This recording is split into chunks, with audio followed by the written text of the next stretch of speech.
Aujourd'hui, je voulais vous parler des polycrestes. En homéopathie, vous avez des remèdes fondamentaux que les homéopathes utilisent. Il y en a une trentaine et qu'on appelle des polycrestes qui ont de multiples indications pour de multiples pathologies qui n'ont rien à voir les unes avec les autres. Et généralement, ils sont au nombre de 30. En réalité, c'est ce que donnent les homéopathes pour définir des remèdes de fond. Les remèdes de fond sont Thuya, sont Arnica, sont Belladonna, sont Lachesis, et qui correspondent à une typologie bien particulière. Pour la naturopathie, il existe aussi des remèdes fondamentaux sur lesquels on va s'appuyer pour finalement générer une bonne santé. Les éléments fondamentaux, il n'y en a pas autant qu'on pourrait le penser. On a beaucoup de compléments alimentaires, mais on a très peu d'aliments complémentaires.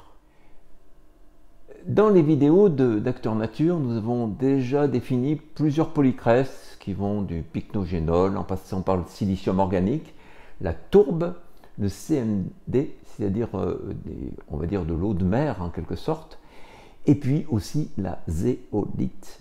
Alors la zéolite, nous en avons bien parlé, mais ce que je voulais préciser, la plupart du temps, la zéolite est vraiment l'élément fondamental comme polycreste parce que à l'origine de la vie, il y a cette terre, une terre d'origine volcanique et qui a des propriétés épigénétiques, c'est-à-dire qu'elle va permettre au corps de se régénérer.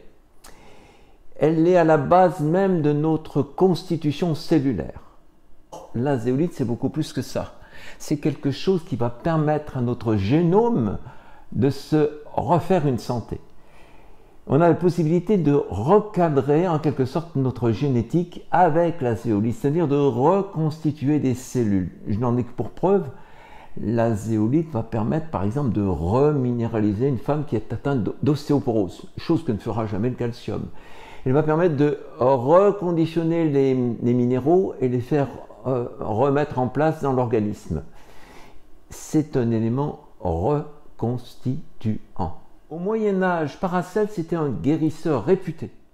Dans l'extrémité de la Corinthie, en Autriche, la paisible ville de Villach a assisté à des guérisons extraordinaires avec le père de la médecine qui était Paracelse. Paracelse était quelqu'un qui avait des connaissances astronomiques, qui avait des connaissances astrologiques et des connaissances, on pourrait dire que c'est même le père de l'homéopathie. Et il avait quelque part un secret qui était la pierre de longue vie, une substance, une sorte de boue miraculeuse et qui permettait de régénérer le corps.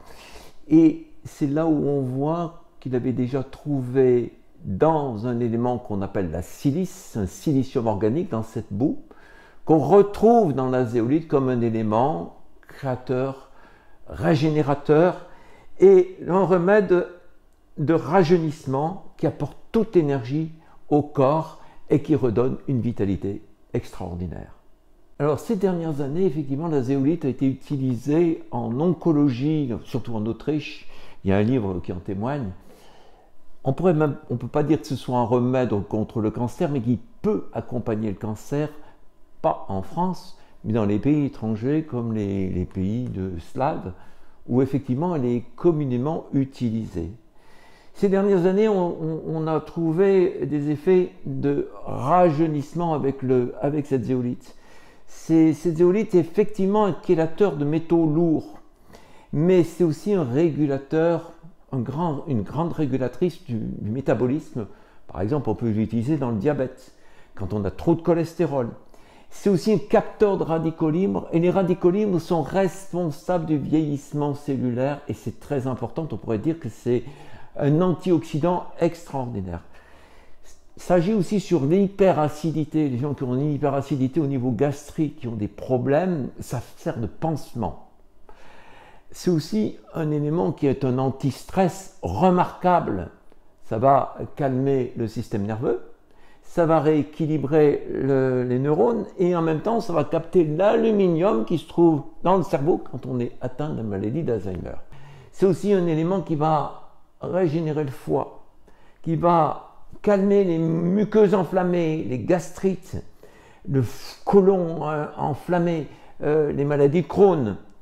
C'est aussi un élément extraordinaire contre les rhumatismes. Les gens qui ont des problèmes de ligaments, des laxités ligamentaires. Et j'ai vu une personne qui avait presque des ligaments arrachés, qui était dans un état délabré sur le plan physique parce qu'elle avait fait trop de sport et qui devait passer sur le billard et qui a eu la capacité de régénérer ses tendons simplement en prenant de la zéolite. Et puis aussi tous les troubles neurodégénératifs comme effectivement la maladie d'Alzheimer.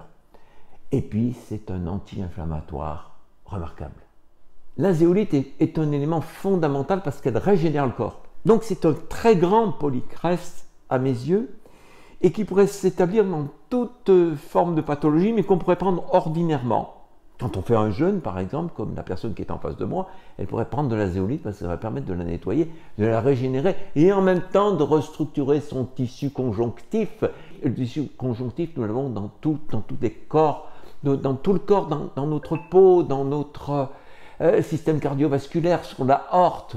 Par exemple, on empêche d'avoir une dégénérescence du cœur ou des coronaires avec le silicium qu'on retrouve dans la zéolite, qui est un élément extrêmement régénérateur. Mais la zéolite va permettre aussi d'assimiler les minéraux. Et effectivement, nous allons parler des minéraux qui sont dans le CMD, qui est de l'eau de mer, où il y a une concentration minérale extraordinaire.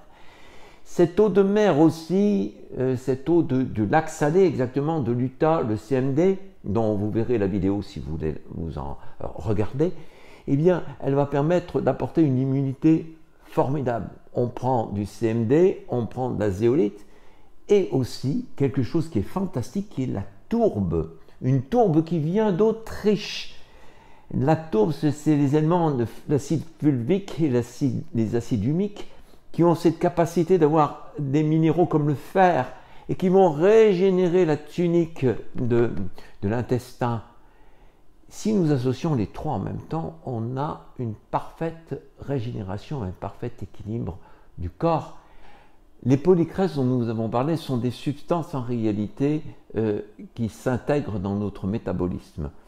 Le fait est que c'est que nous pouvons en avoir besoin de 7 à 77 ans. On peut en avoir besoin quand on est, disons, biberonné, c'est le cas de dire, quand on utilise la levure panactive, qui est un polycreste extraordinaire, qui est un aliment qui peut se prendre petit, grand.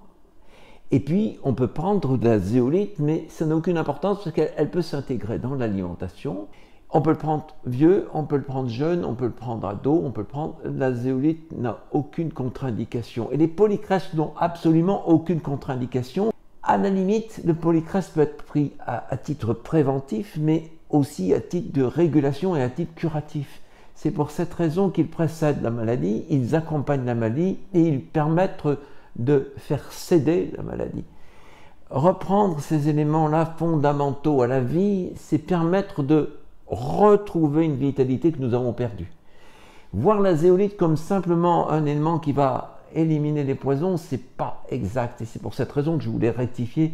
C'est un produit extraordinairement vivant. Et je crois que chaque famille pourrait avoir ça dans son armoire à pharmacie. Et dès qu'on a un petit problème, on peut utiliser à la fois la zéolite, à la fois le CMD, à la fois la tourbe. Et les possibilités de recouvrer la santé sont données simplement parce que ces éléments-là sont retrouvés dans le quotidien, dans presque notre alimentation. Et en fin de compte, ça permet d'apporter cette étincelle de vie qui aujourd'hui est vitale parce que l'alimentation est totalement dévitalisée.